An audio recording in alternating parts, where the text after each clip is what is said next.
Halo pemirsa, apa kabar Anda hari ini? Senang sekali saya Indah Andara bisa hadir untuk menjumpai Anda dalam Bincang Tokoh Antv. Selama 1 jam nanti kita akan bahas pembahasan menarik tentunya bersama dengan tokoh yang sangat luar biasa. Dan hari ini sudah hadir bersama kita narasumber kita. Beliau adalah Haji Abdul Malik SHMH, Ketua Kongres Advokat Indonesia atau KAI Jawa Timur, serta juga sebagai praktisi dan juga pengamat hukum. Langsung saja kita sapa.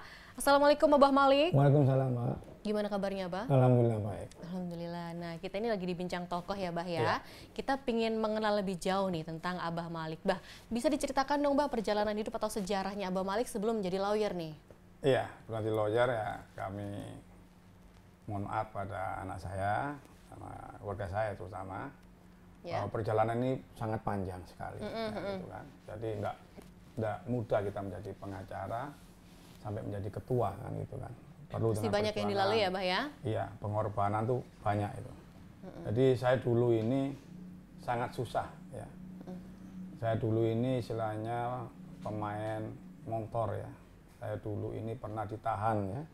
Pemain motor apa? Iya, trek-trekan lah. Trek-trekan ya? Trek-trekan sampai kaki ini patah kan gitu kan. Itu 87. Mungkin mbaknya belum lahir itu. Belum. Jadi saya istilahnya SD itu di SD Mufidah ya, yang mana guru saya adalah Ainur Rafiq Mansur ya, ketua Muhammadiyah pertama dan anak daripada Kiai Haji Mas Mansur. Ya, sekolah saya itu SD Mufidah di daerah Sasa Ampel. Surabaya ya, Bah? Surabaya. Oke. Terus saya SMP-nya di Muhammadiyah Kapasal. Nah itu kan. Ya kena permasalahan lagi saya. Teman-teman minum-minum, saya kurang 3 bulan dikeluarkan. Jadi saya pindah di SMP 30, PGRI 30, Pulau Dewo. Akhirnya pindah ke swasta ya, Bah ya? Swasta, Pulau Dewo itu istilahnya. SMA saya di Taman Siswa, ya kakak kelas saya di Rumpoko. Oh, Ya. oke. Nah, di situ saya tahun 87 saya sempat ditahan. Karena perkara di Taman Siswa itu didatangi oleh 7 sekolahan SMA, bukan 7 orang. SMA. Permasalahan apa itu, Bah? Ya biasa anak-anak muda mungkin. Tawuran? Ya tawuran. Nah, berarti gitu termasuk kan. Abah ini dulu waktu mudanya tuh kekinian karena Kekinian. mengikuti alurnya anak cowok banget gitu ya, Bah ya? Cowok, dan kita dulu itu mohon maaf, ini kalau kita sekolah itu kalau tawuran tuh yang kita bawa sajam gitu kan istilahnya. Jadi sempat berkelahi sampai rame dan saya tidak mau mengorbankan teman-teman saya, semua saya akui. Oke. Nah, karena itu dari Taman Siswa cuma saya yang ditahan, yang 20 orang itu dari 7 sekolahan itu. Nah, Berarti Abah di sini mengaku sebagai korlap ya? Iya, malamnya terus dikira saya Cina, padahal saya ini Madura. Ya, saya bapak asli Madura itu di daerah Burne, itu di desa di Alas Kembang, terusnya di Kampek kan gitu ya.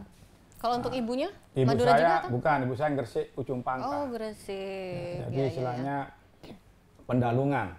Oke. Jadi cikal bakal saya itu begitu sejak saya lulus daripada SMA, saya masuk di salah satu perusahaan milik om saya, ya. Perusahaan PT Monodon Group yang bergerak di bidang tambak udang windu, yang ada di kantornya itu di Gedung Dorong, terus di tambaknya di Gedung Peluk, ada di Panarukan, banyak tambaknya. Saya sebagai kepala gudang. Saat itu baru lulus SMA ya, Bah ya? Baru lulus SMA. Sudah jadi kepala gudang. Kepala gudang. Luar biasa, dan karena saya, ada orang dalam ya, Bah ya? Iya, karena ada om saya ya. Oke. Jadi saya sempat enggak mau karena saya tidak mau menyakiti kepala gudang yang ada. Nah, nggak menggeser mau. posisi kepala gudang yang lama pasti kan? Iya, jadi saya bilang terus dari kongsi paman saya itu mengatakan bahwa gudang itu aset daripada perusahaan Monodon Group itu kan. Saya dipindahkan lagi di kepala ekspor import di PT Minamas juga. Oke. Habis itu saya lulus S1 ya, itu saya SMA itu di Taman Siswa. Ya. S1-nya saya di Untak. Di Untak saya lulus, di Untak 91 saya langsung magang di LBH Koskoro. LBH Koskoro Jalan Ponorogo. Disitulah kami belajar masalah hukum. Karena saya tahu memang hukum dulu itu kalau pakai harus pinter lah. Kalau pakai Koskoro itu mulai penegak hukum itu agak ngepir semua. Kita pakai logo Koskoro itu mulai dari kepolisian, kejaksaan, pengadilan. Koskoro itu sudah punya, kalau grade-nya itu ditakutin karena kan cikal bakalnya kan Golkar. Oke, kan gitu kan. siap-siap. Nah, ada Golkar pun ada 3, Soksi, Koskoro, sama MKGR kan gitu. Kita di Koskoronya. Alhamdulillah kita ujian advokat 96 saya lulus. Gitu.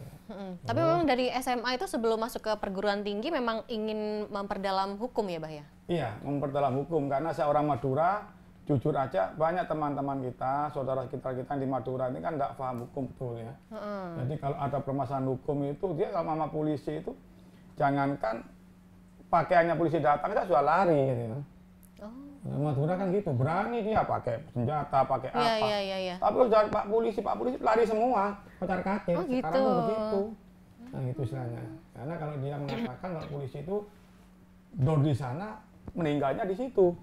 Kalau pisau kan enggak, diginikan meninggalnya di tempat. Itu juga, gitu iya kan. betul. Jadi kita ya sangat miris sekali kan gitu kan. Perjalanan ini panjang ya. Yang penting sampai saya menjadi pengurus Perserikatan Muhammadiyah. Saya sebagai ketua ranting di situ Wetan, saya juga tahun 2000 itu sebagai ketua majelis wakaf. Disitulah kami membuka mafia-mafia tanah. Kan itu kan dulu itu kalau orang ya karena kita dulu juga pemain ya. Jadi kalau orang dulu, mohon maaf ini, kalau beli tanah itu banyak orang yang hilang. Hilang apanya tuh maksudnya?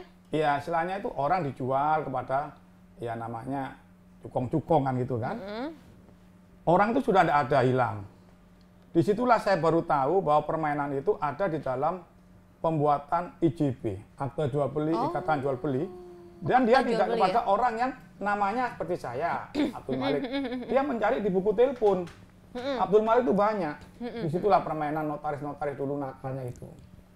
Nah, tahun 2000 sampai saya mengatakan kepada Menteri Agraria waktu itu Pak Nasution, Pak tolong Pak, kalau mengurus tanah itu harus ada tanggal, bulan, dan lahir. Kalau itu sudah diterapkan, tidak ada mafia tanah. Tapi sekarang masih tetap bocor.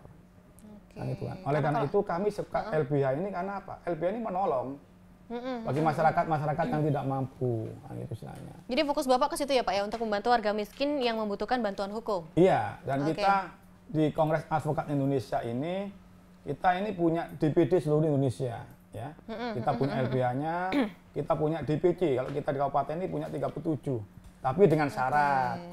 Ya, dengan syarat dia memang benar-benar tidak mampu. Harus ada keterangan dari lurah. Kebanyakan orang-orang ini bilang tidak mampu, ya, tapi masih punya perhiasan. Perhiasannya banyak, rumahnya tingkat, motor, ya. apa, Karena mungkin image-nya masyarakat itu kalau mau bayar pengacara itu kan pasti mahal gitu kan. Iya. Nah, akhirnya mereka mungkin banyak yang ngaku-ngaku sebagai orang yang tidak mampu agar bisa mendapatkan lembaga bantuan hukum secara gratis nih, Bang. Ya, seharusnya enggak juga, ya. Makanya kita ini kan di organisasi kita ini kan ada seperti penyuluhan ya. Kita kemarin kita roadshow, kita MOU ya. Kita kan ada MOU sama Polda Jatim ya, masa LBH kita. Kemarin kita roadshow itu di Ponorogo. Nah, kita juga MOU sama Bupati Ponorogo Pak Giri, juga pada Wakil Bupati Blitar Pak Rahmat Santoso. Ya. Besok kita selesaikan ke Sumeneb, kepada Bupati Sumeneb. Oke, fokus ke apa itu MOU-nya? Ya, untuk MOU memberikan bantuan hukum bagi masyarakat tidak mampu, banyak masyarakat tidak mampu yang dibohongi, Pak. Betul. Saya kira itu. Oke, baik, selain menjadi pengacara ini juga aktif di beberapa organisasi bidang lainnya. Bisa dijelaskan, Mbak, apa saja, Pak? Ya, saya memang Ketua Umum Pemuda Pusura. Ya, Pusura. Hukum Pusat, ya. Pemuda Pusura, saya juga pengurus pusat IPSI. Ya. Apa itu, Pak? Ikatan Pencaksilat Indonesia. Wah, jago berarti ya, Pak ya? Saya dari Tapak Suci. Saya. Udah sabuk hitam? Belum? Di sapu tidak pengaruh. Oke, baik, Bah, kita lanjutkan nanti, kita break dulu sejenak. Ya. Pemirsa jangan kemana-mana, tetap bersama kami di Bincang Tokoh Antv.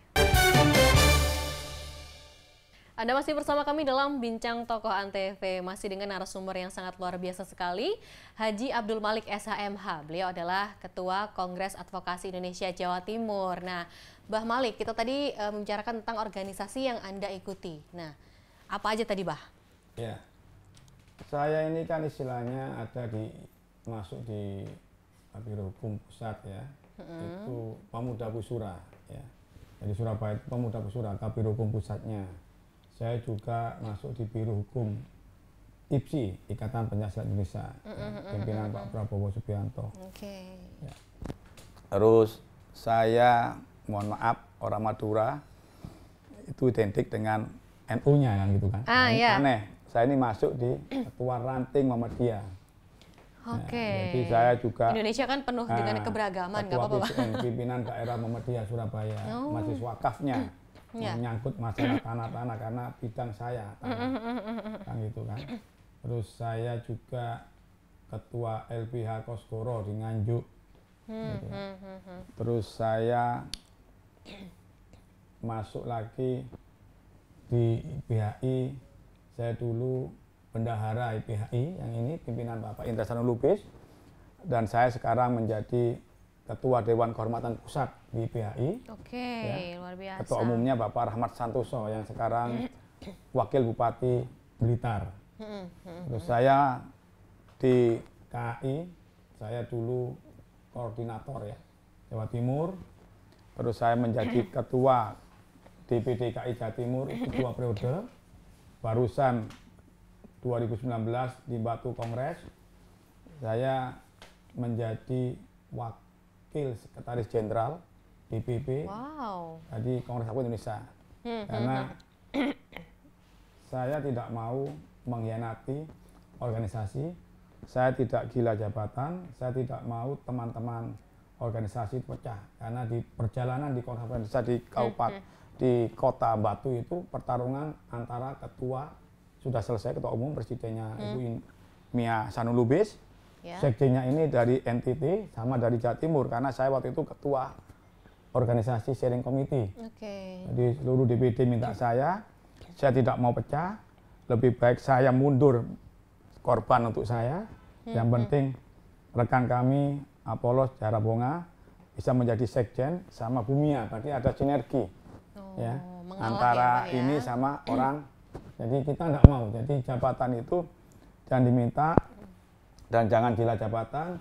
Dan sekarang ini memang organisasi saya ini organisasi seleksi alam ya. Jadi Kongres Advokat Indonesia ini sesuai dengan fakta hukum ya. Undang-Undang Advokat 18 2003 bahwa di dalam pasalnya itu mengatakan advokat ini diangkat oleh advokat melalui kongres, bukan munas. Jadi kita orang hukum, kita harus tahu arti undang-undang. Kalau orang hukum sudah melanggar undang-undang, nah itu harus ditindaklanjuti. Seperti Bapak Menko Polhukam ya, seperti Bapak Menteri Pak Yasona Laudi, bahwa Kongres Advokat Indonesia ini sesuai dengan aturan hukum. Ya, pasal 18 2003, advokat diangkat oleh advokat melalui kongres, bukan melalui munas. Nah, ini yang harus ditarisbawahi. Dan menjadi ketua ini sangat berat sekali. Ya, berat masalah finansial, ya, berat masalah kita di jalan-jalan rusuh.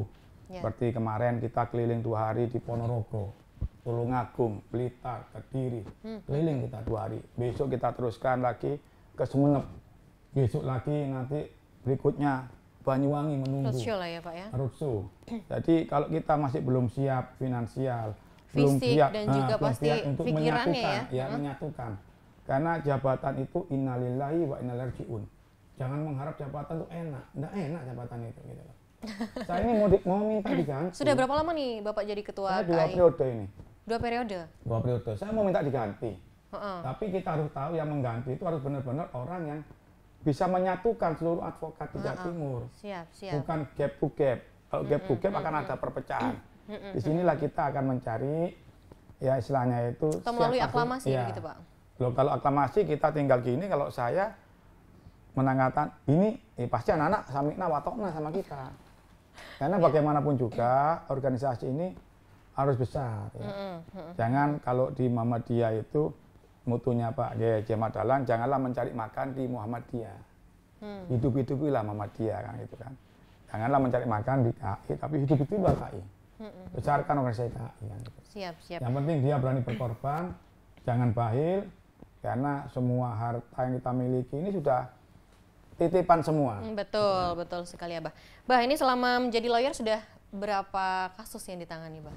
Saya kasus banyak. Ratusan ya Bah ya pasti ya? Ratusan. Bidang saya ini yang sukses ini memang di bidang menolong, mohon maaf, ya orang-orang yang didolimi, baik itu duda maupun janda.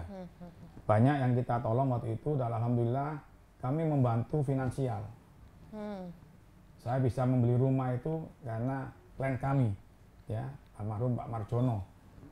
Saya bisa membangun rumah ini juga dari klien kami, dari Guriban, ya, yang tanahnya sudah direbut oleh teman-teman kita. Kita damaikan, orang Madura kita damaikan. Jadi saya spesial, barusan saya juga ini memenangkan perkara lagi di Sidoarjo, tapi mohon maaf, mafia tanah masih bergentayangan. Nah, kita tadi sudah datang ke DIR, Polda Jatim, ke Pak Toto, melaporkan juga mafia tanah. Ya, tadi yang katakan itu nama klien kami ini bukti, tapi ada yang mafia itu mengatakan bukti orang lain. Bahkan sudah putusan Mahkamah Agung. Tapi ya ini kami minta kepada Ketua MA ini, hakim-hakim PT UN ini sangat jahat sekali. Ya, tidak ada bukti, tidak apa-apa, dimenangkan. Hakim-hakim PN yang sudah ada putusan Mahkamah Agung, di PN itu sudah ada putusan Mahkamah Agung menang, yang gugat lagi dimenangkan. Karena hakimnya itu sama, ya, panitranya sama. Tapi kita laporkan ke bawah, sekarang hakimnya pindah di Irian. Nah, saya minta hakim-hakim itu, karena hakim itu wakil Tuhan, saya kira dia harus ingat pada sumpahnya. Seperti kita pengacara itu, sebelum kita diangkat menjadi pengacara itu kita bersumpah pada Tuhan kita. Jadi tidak boleh begini, tidak boleh begitu, gitu ya kan, begini begitu akhirnya. Markus ini masih banyak, ya, banyak sekali. Tapi ya bukan dari orang-orang dari kita lah, itu kan ya. Markus masih banyak, mafia masih banyak.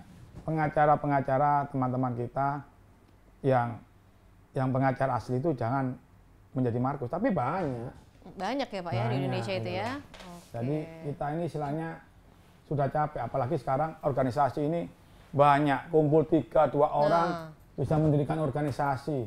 Ada organisasi namanya Lamborghini, ini contoh, kita tidak nyebut nama organisasi. Nama mobil ada, Lamborghini, banyak, ada lagi nama tuh. Toyota, ada lagi nama ikan pari, ada. Jadi ada lagi namanya, aduh kita ini capek, sekarang ada 60 organisasi. Dan orang-orang yang mendirikan itu, yang orang-orang yang contohnya ya, dia kalah dalam suatu perperangan. Dalam satu munah, dalam satu kongres, dia mendirikan sendiri akhirnya. Dia ingin menjadi ketua, makanya saya katakan ingin menjadi pemimpin. Menjadi pemimpin itu tidak gampang. Kita harus punya finansial, punya tempat, punya kantor, kan gitu kan. Betul. Kalau mau mencari orang, mengarbitkan orang dengan ngawurnya sendiri, kita tidak seleksi masalah ijazahnya, kan gitu kan. Tidak taunya nanti sudah jadi, dia tidak ngerti masalah kode etik advokatnya. Nah, menjadi, aduh sekarang banyak kan yang ini kalau dari kasus yang fenomenal apa? Pernah mengurusi kasusnya siapa sih, Bah? Yang fenomenal. Abah ditahan dulu jawabannya, kita break sejenak. Pemirsa jangan kemana-mana, tetap bersama kami di Bincang Tokoh Antv. Anda masih bersama kami dalam Bincang Tokoh Antv. Nah, ini tadi kita ngobrol dengan Abah Malik terkait apa sih kasus fenomenal yang pernah ditangani, Bah? Iya. Kalau yang rame itu kan kasusnya masalah Vanessa. Oh, Vanessa Angel. Iya, ya karena waktu itu dia memang di Surabaya ya, Bah ya? Iya, Surabaya. Menjemput rezeki, betul, Bah? Jadi teman-teman kita yang Jakarta itu minta tolong kita. Ya, karena bagaimanapun juga kita ini kan sinergi ya. Sama teman-teman Jakarta. Saya lihat LU-nya, saya buatkan legal opininya bahwa aneh gitu kan. Undang-undang IT. Undang-undang IT itu kan barang siapa mempublikasikan, menyebarluaskan, ini aneh sekali Vanessa ini. Sampai diputus salah, tapi ya apalagi. Karena kalau sudah putusan itu kan sudah tidak bisa. Anehnya begini, Vanessa itu informasinya itu ya chatting-chattingan seperti Siska ya. Kamu di mana? Chatting gini. Chattingan Siska itulah yang dibuat memberikan pornografi. Padahal ini kan chattingan bukan di grup WA, ini pribadi, konten pribadi. Japri ya. Ini enggak apa-apa sebenarnya. Tapi kan sudah diputus begini, kita sebagai... Tapi yang itu yang justru dikasuskan ya, Pak ya? Seharusnya aneh sekali ini. Gitu. Tapi kita sebagai pengacara, bagaimanapun juga sudah ada putusan yang sudah mengatakan dia salah, kita enggak bisa membantah. Ya biar aja yang mutus itu nanti dapat hidayah. Vanessa juga dapat hidayah juga. Betul. Yang lebih anu lagi, banyak kasus saya yang fenomenal itu yang masalah empire gitu kan, suami istri. Ya itu kenapa itu, Bah? Ya, yang namanya suami istri dilaporkan suaminya mencuri ini. Kalau suami istri, jujur aja, haknya istri, haknya suami, mau diambil, mau diapakan itu enggak apa-apa. Enggak apa-apa. Itu dilaporkan oleh suaminya sendiri? Ah, iya, aneh kan? Tapi dia ditangguhkan. Ini sekarang ini kita nangani perkara, ya mohon maaf ini, suami istri lagi. Bos salah satu minyak kayu putih. Ya, kenapa itu, Bah? Cap G, ya gitu ya. Cap D. G. Oh, G. Ya, suaminya melaporkan istrinya. Ya. Atas kasus apa, Bah? Istrinya ini yang ya katanya memberikan surat palsu. Padahal si suaminya ini sudah tahu bahwa dia punya suami, punya istri kan? Punya istri. Dan klien kami ini juga janda, ya, ya orang Malang, Mbak. Maaf ya. Malang, nggih.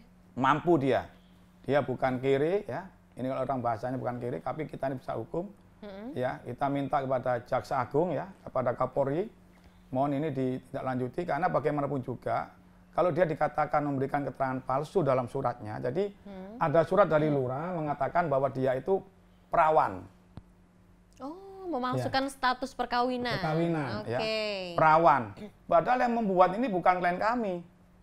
Jadi waktu klien kami, waktu si suami ini ya, pelapor ini sudah dicerai sama istri tuanya, ya, dia sudah ada hubungan sama klien kami, punya anak satu. Dia sudah tahu kalau klien kami ini sudah janda. Tapi anehnya waktu itu bukan saya pengacaranya, orang lain.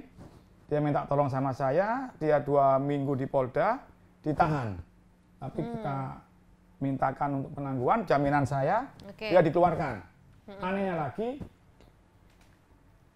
polisi, ya, penyidik ya, mohon maaf ini, kami minta kepada pihak Kapolri, penyidik ini sangat kurang netral sekali. Seharusnya penyidik ini mengatakan gini, ini surat janda ini dari siapa? Yang membuat lurah, berarti kan klien kami kan tidak terbukti. Otomatis surat itu dari keterangan lurah, ada pendukungnya. Pernyataan dari klien kami. Klien kami mengatakan itu bukan tanda tangannya dia. Palsu, dan itu sudah kami berikan pada penyidik. Alasannya penyidik bahwa surat aslinya hilang. Jaksa memberi petunjuk bahwa untuk diperiksa saksi yang membuat biro jasanya, sama untuk dilapor gitu kan. Nah, kami minta kepada Pak Kajagung atau Pak Was ya, atau Pak Kajati, mohon ini ditindaklanjuti, Pak. Bahaya ini. Jadi istilahnya apa? Perkara ini yang kita tangani di LBH itu yang gini-gini nih, Mbak, gitu loh. Harus kita keras bicaranya. Kita tidak peduli siapa ini ya, Pak Kajagung ya, Pak Wakajagung, Pak Jamwas ya. Ini di Jawa Timur, Pak. Ya, demi kebenaran pasti jadi ya, Pak ya. jaksa itu sudah masih petunjuk untuk memeriksa biro jasa. Jaksa sudah memberi petunjuk untuk melaporkan, tapi tidak dilaporkan.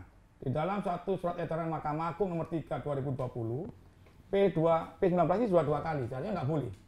Oh gitu. Nggak boleh, harus 1 kali baru koordinasi.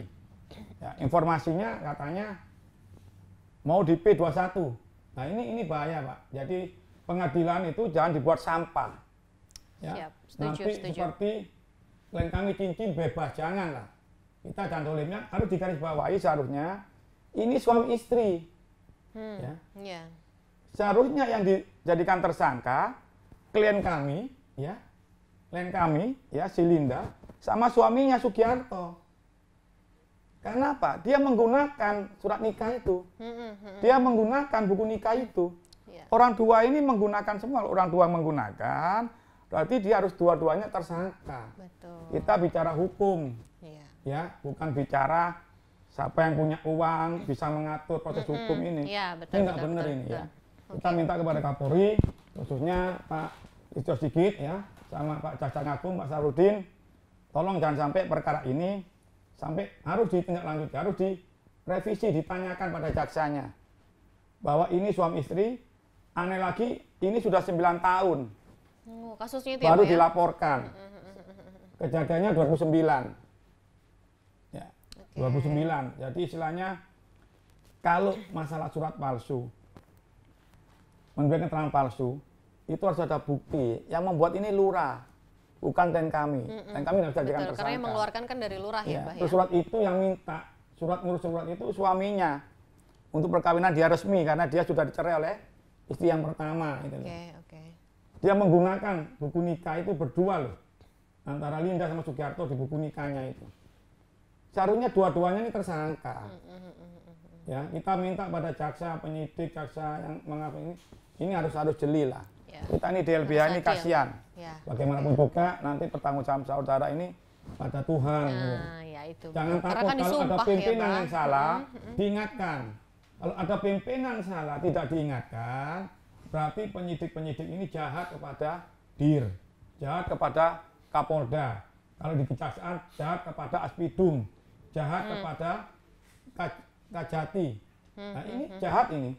Gitu loh. Oleh karena itu kita minta kepada Jaksa Agung turun dan lidik ini. Oke, siap. Bah, saat lagi kita akan membahas tentang karakter masyarakat Jawa Timur ya, Pak ya. Kita break sejenak. Pemirsa, tetaplah bersama kami dalam Bincang Tokoh Antv. Ya, Anda masih bersama kami dalam Bincang Tokoh Antv, masih dengan narasumber Abah Malik ya, Ketua Kongres Advokat Indonesia Jawa Timur. Nah, saya ingin bertanya tentang bagaimana sih, Bah, karakter dari masyarakat Surabaya sendiri tuh, Bah? Ya, masyarakat Surabaya, Mbak, khususnya Jawa Timur itu, istilahnya katanya orang Jawa itu, ya ceplas-ceplos. Ya. Apa adanya, ya Surabayaan. Opo noe kan gitu kan. Benar. Ya, tapi kami minta kepada yang tadi saya katakan, ya jangan tersinggung. Ya, karena orang mengingatkan itu karena sayang. Karena sayang. Saya tadi mengingatkan itu ya kepada dua institusi itu. Ya. Ini kan institusi ya, kepolisian maupun kejaksaan. Karena saya pada lembaga institusi kepolisian, di Brata sama Adiasa. Saya sayang itu. Jangan sampai gara-gara oknumnya lembaga ini menjadi tercoreng. Kita ini kan bendera saya. Bendera ini kalau sudah ini berkibar. Sudah berkibar itu jangan sampai tercoreng. Jadi kami wong Surabaya niki ya kok ngene khususnya Jawa Timur ya. Nah, kalau orang Madura katanya itu ceplas-ceplos ya. Oke. Apa kocan? Apa katanya? Apa kocan itu bahasa mana, Bah? Bahasa Madura. Apa kocan? Apa kocan, pemirsa? Apa kocan? Atau apa adanya kan itu. Bukan ada apanya ya, Bah? Ya. Kalau di hukum ini katanya ya orang Madura itu kalau selabut itu ruwet ya. Itu harus diluruskan. Peloros. Selabut itu ruwet. Harus peloros. Pulang dari bincang-bincang sama Abah Malik, saya pinter bahasa Madura di sini. Ya, jadi saya sendiri sangat fenomena di Jawa Timur ini sangat khususnya di Surabaya homogennya banyak sekali ya, masyarakat. Karena saya KTP Surabaya, saya bisa pulang. Yang bukan KTP Surabaya enggak bisa, harus direpit. Saya setuju kesehatan itu penting ya. Saya sudah vaksin, tapi vaksin ini kan tidak menjamin. Karena itu kita harus pakai masker ya. Distancing kesehatan kita pakai masker, kita semprot, kita apa. Karena kesehatan ini untuk anak cucu kita juga. Betul sekali, betul. Jembatan itu diginikan berhenti di tengah-tengah itu saya ambil jalan kaki itu. Sampai macet gitu itu bahaya seharusnya ya. Di kaki jembatan mau masuk Suramadu itu banyak tanah kosong. Pada wali kota Pak Erik itu gunakan fungsikan. Ya, bukan malah memfungsikan jembatan. Kalau di Madura ada tanah kosong juga. Buatkanlah istilahnya itu posko di situ seperti lapangan ya. Lapangan untuk Covid di situ. Selesai baru jalan. Jadi jembatan tuh enak, enggak di tengah-tengah. Bahaya itu ya. Jadi istilahnya jangan mencari popularitas. Jangan ngawur ya, jangan wong Jawa itu ojo gendengi. Ya, jadi seperti tim Covid ya harus koordinasi sama jembatan. Penyangganya bagaimana Suramadu ini? Betul. Suramadu ini juga ikon ya, ikon Madura loh. Bener. Suramadu, Surabaya, Madura kan. Bener. Saya sudah capek, saya di Kosgoro sudah saya tinggalkan, saya juga di LBHKI, ya Lembaga Hukum. Saya memang mengkritisi mengkritik saya ini, tujuan saya baik. Saya mengkritik saya ini bukan niat saya jahat. Jangan sampai peristiwa teman saya dari ICW ya, di Sumeneb ya, dia mengkritisi salah satu mafia tanah di Sumeneb ini. Kejadiannya, dia masukkan di media, dia punya data-datanya, dia punya hasil dari BPK bahwa orang ini korupsi uang Kabupaten Sumeneb, ya, nggak tahu dia jadikan tersangka di Sumeneb dengan undang-undang ITE. Iya, bukan perbuatan tidak menyenangkan 311. Kami minta kepada Pak Kapolda yang di Sumeneb ini, nama daripada anggota saya adalah Muhammad Siddiq, ya. Dia ICW, dan mohon diingat bahwa yang dilaporkan dia di Polda Jatim sudah naik penyidikan. Kalau sudah naik penyidikan, otomatis terbukti apa yang dia katakan. Ya, jadi, tapi dia masih di sel Pak sekarang Pak? Oh enggak. Mungkin ini ada ya Kapolres Sumeneb mau pindah. Ini sepertinya kasatnya ini. Makanya saya minta kepada pihak kepolisian jangan bermain masalah dengan Markus. Ya. Kalau sudah bicara hukum, ingat institusi kepolisian ini harus dipertahankan. Baik, Bah, kita break sejenak ya, Bah ya. Ya, pemirsa jangan kemana-mana, tetap bersama kami di Bincang Tokoh Antv.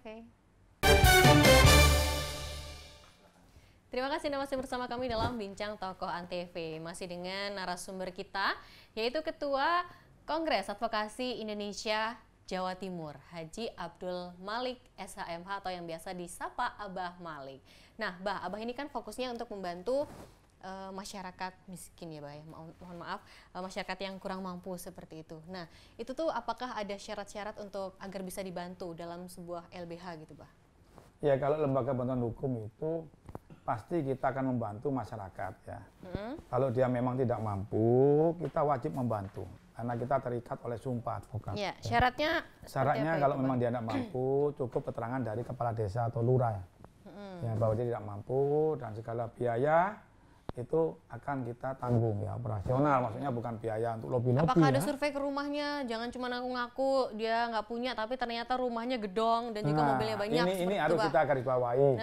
Karena pernah itu saya punya anak buah saya di Mojokerto juga gitu. Orang yang nggak mampu gini kita bantu, uangnya kita bantu, di Melita juga gitu. Kita bantu, nggak tahu teman-teman kita itu minta pada orang yang kita tolong. Baru orang itu ngomong sama kita. Gitu. Oleh karena itu ya minta apa? Minta bayaran seperti itu? Ya minta untuk ke sini. Oleh karena itu teman itu kita panggil, dan otomatis teman itu kita skorsing ya. Sebagai ketegasan pastinya. Organisasi lain. Ya, karena kami mohon pengacara itu seleksi alam ya. Saudara melakukan begitu, itu alam yang menentukan. Rezeki itu sudah ada garis tangan ya. Semua rezeki itu sudah ada garis tangannya. Kita pun sendiri kalau dapat perkara, dapat klien atau rezeki apa, kita tidak akan lupa untuk menyisihkan ya, karena kita orang Islam 2,5%-nya. Kita akan setiap tahunnya itu kita memberikan bantuan hukum sembako bagi panti asuhan, bagi anak yatim ya, bagi janda-janda ya di kantor sini nih. Kalau hari korban kita motong sapi, kadang-kadang 2, 3 itu motong ya, kita bagi-bagikan. Kalau sekarang ini kita pandemik ya, kita otomatis kirim langsung ke panti-panti. Jadi kalau panti ini minta, kita distribusikan apa yang dimau gitu karena ya. Bagaimanapun juga kita ingin membagi. Orang panti itu aku kepingin makan ayam ya, kepingin makan kambing ya, kepingin makan sapi, beli, kan enggak bisa. Ya kita berbagi kan, gitu kan. Berbagi demi kebaikan. Iya, baik, Bah. Kalau kepastian hukum kepada warga ini apakah sudah terjamin, Bah? Ya, kalau kepastian hukum pada warga khususnya, kalau saya lihat ini masih 50-50, belum terjamin ya. 50-50 karena kita bicara fakta ya. 50-50. Oleh karena itu, kami minta kepada aparat penegak hukum ya, kepada kami juga pengacara ya, jangan sekali-kali bermain masalah yang tidak benar. Istilahnya. Menghalalkan segala cara istilahnya kepada teman-teman penegak hukum ya, seperti kepolisian, kejaksaan dan pengadilan, tolonglah saudara, bapak-bapak ya, yang hakim atau kepolisian atau kejaksaan harus sesuai dengan koridor hukum yang berlaku. Ya. Jangan bermain-main sama mafia. Betul. Ya, jangan main-main sama Markus. Karena sekarang itu yang lebih enak orang-orang tuh bermain sama mafia sama Markus. Sama pengacara. Agar lebih pro ke dia karena mungkin. Ya kalau sama pengacara jarang lah. Karena pengacara kan kalau sama Markus mafia tuh wah enak gitu. Dan saya tahu semua kalau mafia-mafia tanah ya orang-orangnya itu, kalau Markus ya orang-orangnya itu kan gitu kan. Sudah saya tahu semua, ya? Apalagi kalau KPK kalau mau menangkap orang-orang yang bermain ini, ya silakan, saya sudah masih aku nama ke orang KPK kok. Silakan saya tak tunjukkan orangnya, biar kalau OTT itu tidak salah tangkap. Seperti Bupati Nganjuk, tidak salah tangkap KPK kan itu istilahnya. Oke, Bah, harapan kondisi hukum di Indonesia khususnya di Jawa Timur seperti apa, Bah? Ya, kami minta kepada 4 pilar ya, kepolisian, kejaksaan, kehakiman, dan pengacara, marilah kita memang menjalankan hukum ini sesuai secara dengan koridor adil, ya, itu ya, sesuai dengan undang-undang ya, jangan sesuai dengan uangnya. Jadi kalau undang-undang, saudara akan menjalankan hukum ini lurus. Tapi kalau memang bisa dilakukan, faktanya yang kami lihat, yang kami alami, kami LBH, yang dapat keluhan dari masyarakat masih belum ada, masih ya 50-50, miris. Ya, kami di sini mengatakan ini dan kami adalah istilahnya paham betul masalah hukum ini. Kalau memang sudah ada putusan bisa dikalahkan, karena apa? Karena uang. Dan kita tidak mau bicara masalah uang. Kita nolong apa adanya dan saya sinergi ya kepada pihak kepolisian saya salut ya, institusi kepolisian ya. Kepada institusi kejaksaan saya salut, institusi pengadilan saya salut, mohon nanti ditindaklanjuti kepada oknum-oknumnya dari kepolisian, dari kejaksaan, dari pengadilan. Kalau oknum dari pengacara saya, insya Allah akan kami tindak lanjuti. Dari KAI, ya Persatuan Indonesia Pedang Merah ini tidak pernah ada yang kena OTT di KPK, maupun kena peristiwa hukum, maupun yang kena kasus-kasus pidana. Semua dari organisasi lain. Kalau kita ada, dengar, kita panggil, pecat. Oke, siap. Ya, baik-baik. Bah, ada nggak pesan untuk masyarakat yang mungkin sedang membutuhkan bantuan hukum agar bisa dibantu oleh Bapak mungkin? Ya, kita pengacara ini tidak boleh promosi, kan gitu kan? Ya, kalau nanti bapak-bapak, ibu-ibu membutuhkan, Kongres Advokat Indonesia ini punya 30 cabang ya di kabupaten dan kota di Jawa Timur. Ya, kita sudah sinergi. Silakan saudara nanti bisa datang di Jalan Prambanan nomor 5 ya, atau di telepon saya 081 252 678966 atau di telepon saya 081 655 0366. Jadi 66 itu tanggal lahir saya, Pak. Oh gitu. Ya, di belakang saya pasti 66 semua. Oke, tanggal lahirnya kalau boleh tahu berapa sih, Pak? Saya 17 September 66. Saya tahun 66, pemirsa. Saya baik. Virgo. Virgo. Oke, cowok Virgo. Berarti usianya sudah berapa tahun ini, Pak? Saya mulai 91, sekarang ya hampir 20-30 tahun ini. 23 tahun di lawyer ya, Pak ya? Iya, di lawyer, sudah capek kita. 66 tahun tuh berarti usia jenengan? Saya 25. Jadi 23 saya lulus 91. 91 saya lulus S1. Saya jadi advokat 96. Advokat, pengacara bukan advokat. Kalau dulu pengacara. Oke. Siap. Jadi sudah capek kita. Sudah. Waktunya kita istirahat, waktunya kita ngomong cukup. Anak-anaknya Bapak juga terjun ke dunia pengacara ya, kah? Mudah-mudahan nggak terjun. Kalau kenapa, bisa Pak? Ya, kan bantu orang banyak, Pak. Kenapa tidak diarahkan untuk menjadi lawyer juga? Ya, banyak nggak mau. Karena lihat bapaknya mungkin jarang di rumah karena kebanyakan ngurusin orang. Mungkin banyak ngurus orang. Dan mungkin banyak dibohongi oleh klien. Oh ya? Iya, pengacara itu jujur aja, lawannya tuh kliennya. Oh gitu, Pak? Itu sudah umum. Jadi kliennya itu pengacara. Kalau pengacara dibohonginya tuh seperti apa sih maksudnya, Pak? Iya, biasalah. Kalau kita pertama minta tolong, dia gini, selesai gini, ada yang memprovokasi, pindah. Ya kita biasa aja, kita mau diapain? Tugas kita ini menolong.